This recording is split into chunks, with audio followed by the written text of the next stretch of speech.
Quando hablamos de flores clásicas, perfectas para una colección y también óptimas para ayudar a nuestros polinizadores, nosotros no podemos no hablar del abutilón o la flor de sino o linterna china, esa linda planta arbustiva principalmente con esas flores increíbles para nosotros y para los animales. Hoy nosotros vamos a hablar un poquito más sobre la ecología del butilón, cómo cuidarlo, cómo podarlo y qué ellos necesitan y quién va a necesitarlos en nuestro jardín. Ustedes ya saben, mi nombre es Samantha Klein y bienvenidos a mi jardín en el desierto.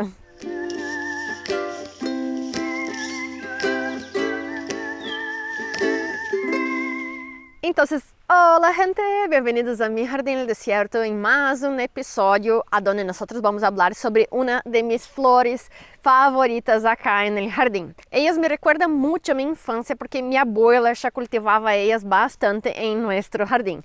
Y en realidad la mayoría de ellas que tengo acá son plantas que yo repliqué y multipliqué allá del jardín de ella. Ella já descansa em paz, pero ela vai viver para sempre acá em meu jardim.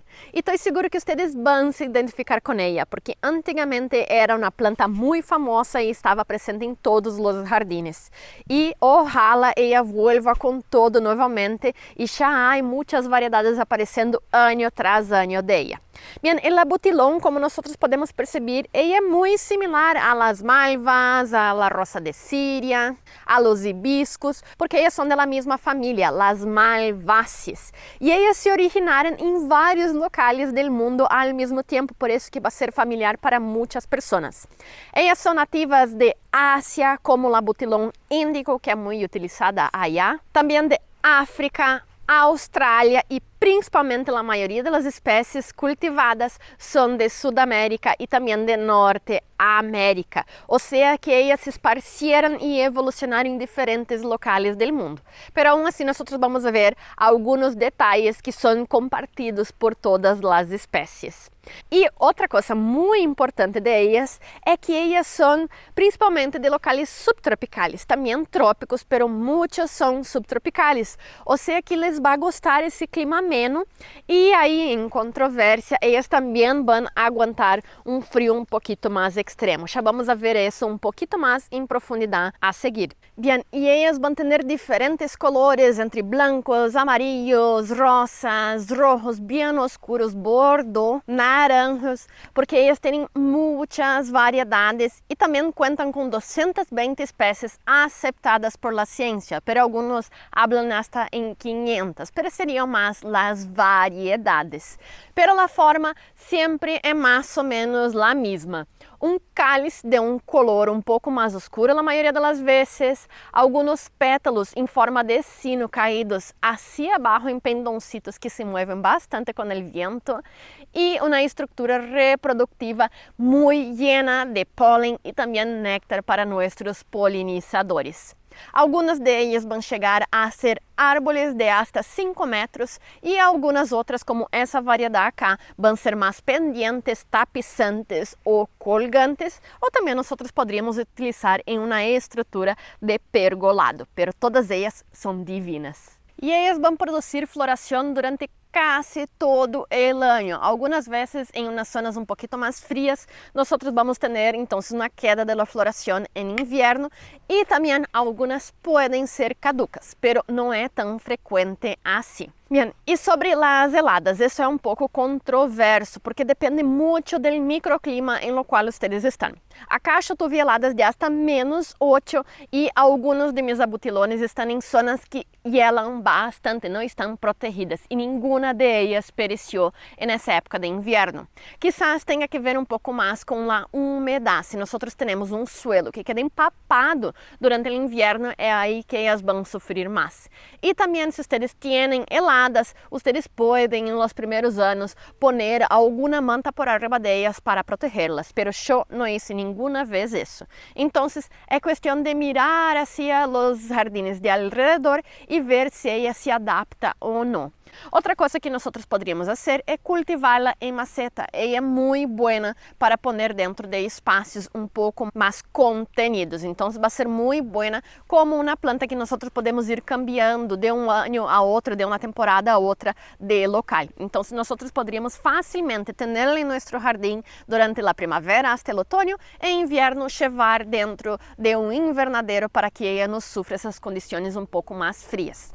Outra coisa também sobre as heladas é que ela não vai sofrer se nós temos 2, 3 dias de helada e depois começa a calentar novamente.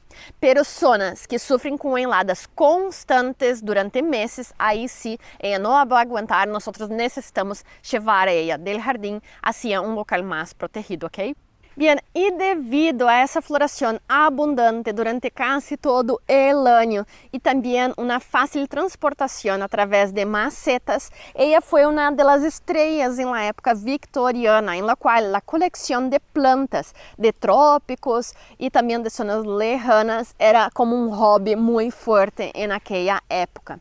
E muitas das variedades híbridas também já apareceram naquela época, visto que é muito fácil então de cruzar e obter diferentes florações. Muito interessante. Bem, essa é uma planta muito fácil de ter em nosso jardim e ter um bom exemplar. Pero compreendendo um pouquinho mais de los locais de origem de ella, nós vamos a saber mais facilmente como cultivá-la. Bem, essa planta se originou principalmente em suelos que são ricos em matéria orgânica, têm uma boa umidade, pero são muito drenados. Isso pode parecer difícil de replicar, pero vamos allá. Essa plantita cá está plantada em quase 100% de rocas, ou seja, que é um conglomerado de rocas que saquei de minha ruta e puse acá abaixo. Então, ela quase não tem suelo. Então, como será que ela está tão bonita assim? Bem, eu pus essa planta então em la bajada de um cerro, em lo qual vem água infiltrando das zonas mais altas e vai permeando a roca, traindo umidade constante a essa planta. Pero como eu não tenho um suelo que consiga retener muito essa umidade, essa planta sempre vai estar em um suelo bem drenado. Ou seja que, por exemplo, em macetas, o que nós poderíamos fazer é agregar um pouco de grava ou de fibra de coco a nosso substrato, perlita e também vermiculita, fazendo com que assim o suelo consiga retener uma quantidade de água, pero sem que quede empapado por muito tempo. Nós temos que evitar utilizar, por exemplo, turba, que eu já não utilizo em meu jardim, pero esse seria o pior substrato de todos, porque vai retener água e umidade constantemente, fazendo com que essa planta empiece a ter problemas de hongos, vírus, entre outros problemas. Ou seja, que suelo drenado, rico em matéria orgânica, pero com uma umidade constante. Também em suas zonas de ocorrência natural, ela constantemente é encontrada abaixo do dossel de árvores. Então, acá, por exemplo, nós vamos a ter nossas araucárias imponentes, uma erva mate crescendo em la parte baixa das araucárias e abaixo de elas nós vamos encontrar nossos abutilones nativos, fazendo com que assim a elas les guste esses espaços com um pouquinho mais de sombra. Pero o que nós temos que compreender é que nós temos que ter um equilíbrio aí. Se nós damos muita sombra para ela, ela não vai produzir tanta floração como nós vemos acá.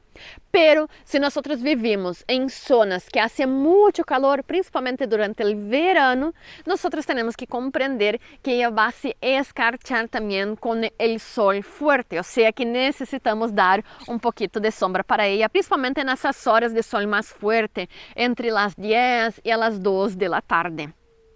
Acá ela parece que está em sol pleno, pero em verano ela vai ter uma sombra por las 2 da tarde e em inverno essa luz solamente empieza mais ou menos por las 10 da manhã.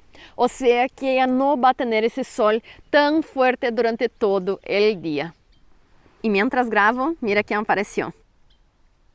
Bien, y algunas de las variedades de abutilón que nosotros vamos a encontrar van a ser variegadas. ¿Qué significa eso? Que ellas van a tener patrones de coloración más blanca también en las hojas. Essas nosotros tenemos que tener doble cuidado con el sol, visto que todas las plantas variegadas tienden a quemarse más y sufrir con el sol constante y el calor del verano. Entonces, cuanto más variegada es nuestra planta, más a la sombra nosotros vamos a tener que ponerla. Y eso no es solamente sobre las linternas chinas. E como eu havia dito, a elas les gusta um suelo rico. Então, quanto mais abono nós darmos para ela, principalmente nessa época de primavera, quando elas estão começando a floração, mais flores nós vamos a ter. Se vocês começam a perceber que seus abutilones têm poucas flores, provavelmente vai ser que elas estão pedindo um pouquinho de compost, humo de lombriz, bocache. E se vocês têm elas em maceta, isso é mais importante aún, necessitando um abono ligeiro de 1 a 2 vezes por mês, principalmente nessa época de floração. Ou seja, que de primavera a outono nós temos que cuidar e aboná-las de vez em quando.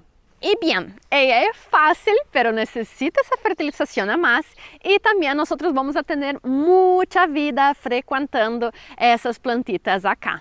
Nós vamos a ter uma infinidade de problemas que podem afetar ellas, como por ejemplo las cochinillas escamosas, los pulgones, las moscas blancas, las arañas rojas durante el verano. También cuando ellas son ternas y chicas, nosotros vamos a tener algunas babosas que pueden afectarlas, sin olvidarnos también de las orugas, que muchas veces van a ser adaptadas solamente a una especie de abutilón por toda su vida. O sea que los adultos van a depositar sus huevos en esas plantas, las orugas van a alimentarse de las hojas, van a hacer su forma de crisálida en ellas, hasta que después de 1 a 2 meses ellas van a romper la dormencia y empezar nuevamente su ciclo, como nosotros podemos ver acá al lado. Entonces miren acá en ese lindo ejemplar de abutilón limón. Además de las flores lindas que nosotros tenemos acá, nosotros también vamos a tener un hospedero, que sería entonces una crisálida de una mariposa que va a completar su ciclo en ese árbol. Además de linda, ella tiene una función ecológica muy importante. Entonces ellas serán muy importantes para toda nuestra fauna de nuestro jardín, trayendo alimento en gran parte de la temporada de primavera a otoño y si vivimos en los trópicos hasta durante el invierno. Y no son solamente las polillas y las mariposas que van a alimentarse de ellas. Los colibríes pelean por el néctar de esa planta. Además, ellos van a venir acompañados de abejas e outros polinizadores que les va a encantar esse pólen, sendo cruciais para a polinização. Pero a história não queda por aí e investigações recentes perceberam que essas plantas são muito bem adaptadas também para os morcélagos. Então, se vocês vivem em regiões que não têm pica-flores, aún assim ela vai ser interessante porque vai trazer alimento a esses mamíferos nocturnos. Essa é uma planta muito completa em nosso jardim que vai ajudar bastante a que nós atraiamos a fauna.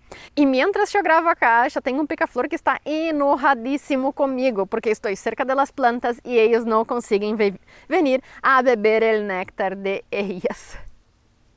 Bien, e o néctar e o pólen conseguem durar bastante tempo nessa planta, visto que quando cai a chuva, esse açúcar não é lavado para fora, visto que ela tem essa forma de campana e assim todo o pólen e o néctar quedam protegidos allá abaixo.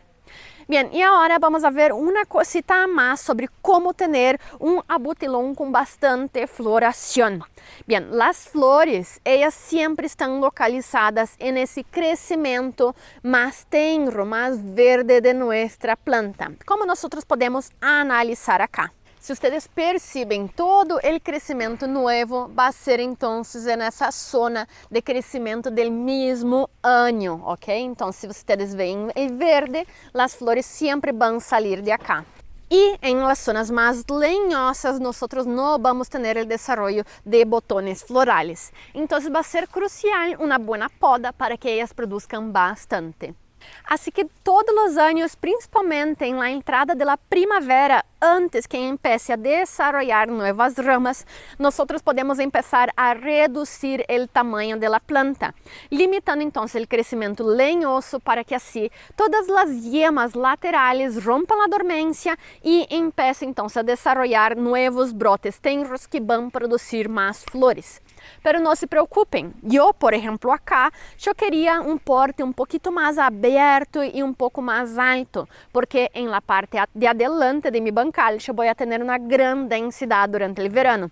Então, se eu la dejara muito pequena, ela quedaria então escondida detrás do folhaje de las outras plantas. Então, deixei então um tronco de quase 1 metro acá abaixo e a partir de aí deixei que ela começara a desarrollar-se.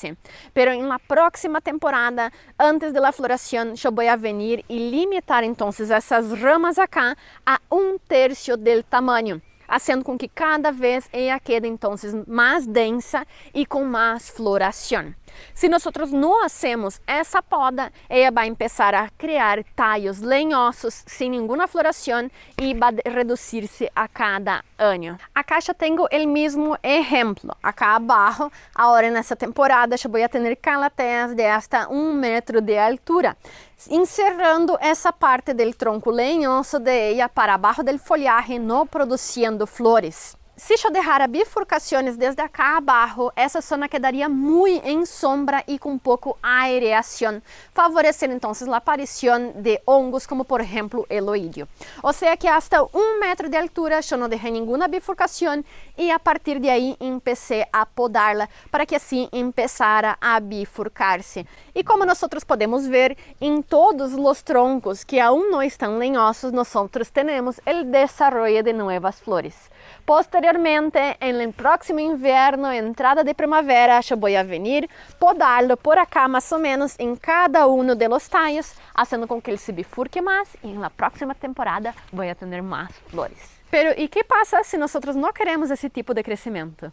Pues bien, é só não começar a hacer los cortes, las podas de primer año já directamente allá en la base, haciendo con que ella se bifurque constantemente, quedando entonces en mucho menor tamaño y con floración desde la base. Pero acuérdense, acá en ese ejemplar yo tengo un suelo rocoso con ninguna competición. O sea que ese crecimiento más bajo no va a quedar limitado debido a la constante sombra de otras plantas. E também, como eu tenho rocas abaixo, não vai haver tanta umidade subindo, não favorecendo a que essa planta quede com oídio. Então, basicamente, o que vamos fazer, vamos a ver uma rama reduzir mais ou menos 1/3 de seu tamanho, cortar justo arriba de uma yema, e assim nós vamos a ter, então, o crescimento mais arbustivo de ella. E aí outra coisa interessante quando nós hacemos essa poda radical allá abaixo em nossa planta.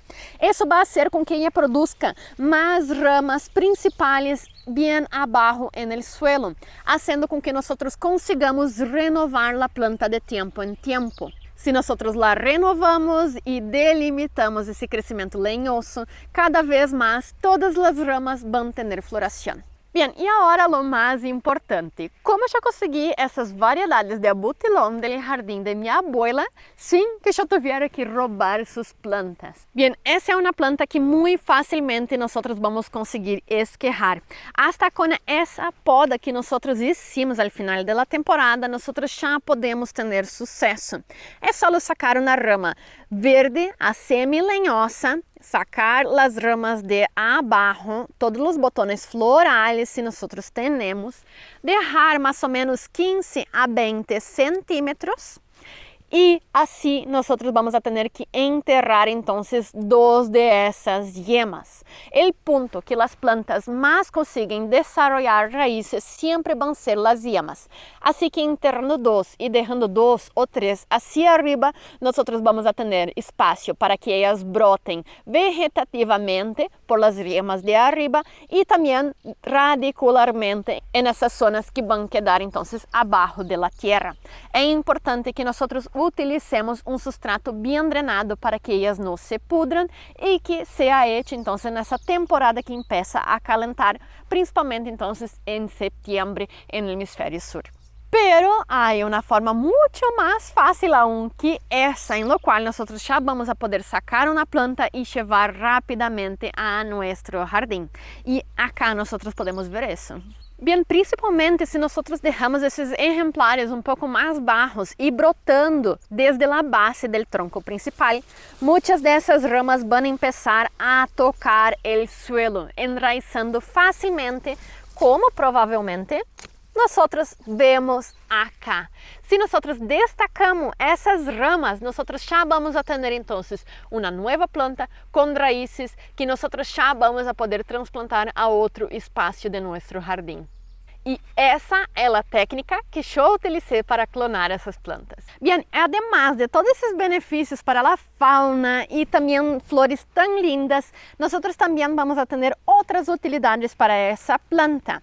A Butilon indicum, que é originária de Ásia, pero também utilizada acá em Brasil, ela é muito boa substituta para, por exemplo, a fibra de jute, podendo ser utilizada então para ser sacarias em produtos como arroz e mani. E também há duas variedades de Butilon que também vão ser extraídas essências que vão ter propriedades anti-inflamatórias, antitussígenas, entre várias outras funções. Pero ojo, essas são as essências extraídas dessa planta, não vayan a começar a ser tecidos com ela por inteiro, porque não foi tão bem estudada. E também algumas pessoas la consideram punk, uma planta alimentícia não convencional, pero não há nenhum estudo científico para mostrar que ela é realmente segura, pero muitos utilizam tanto as hojas cocidas como um substituto da espinaca e também como ornamental para vários pratos dulces, como por exemplo alguns dulces. Muito incrível. Bem, se com tudo isso vocês não se convenceram de ter essa planta em seu jardim, eu não sei mais que dizer. Para as pessoas que les encanta, a fauna é boníssima, como planta de coleção é incrível para ter dentro de macetas e também no suelo, de verdade é boa para todo. Bem, isso era tudo para esse vídeo. Espero que vocês estejam tão encantados com ela como eu. E se não, que empecem a amá-la como eu amo. Nos vemos no próximo vídeo. Tchau!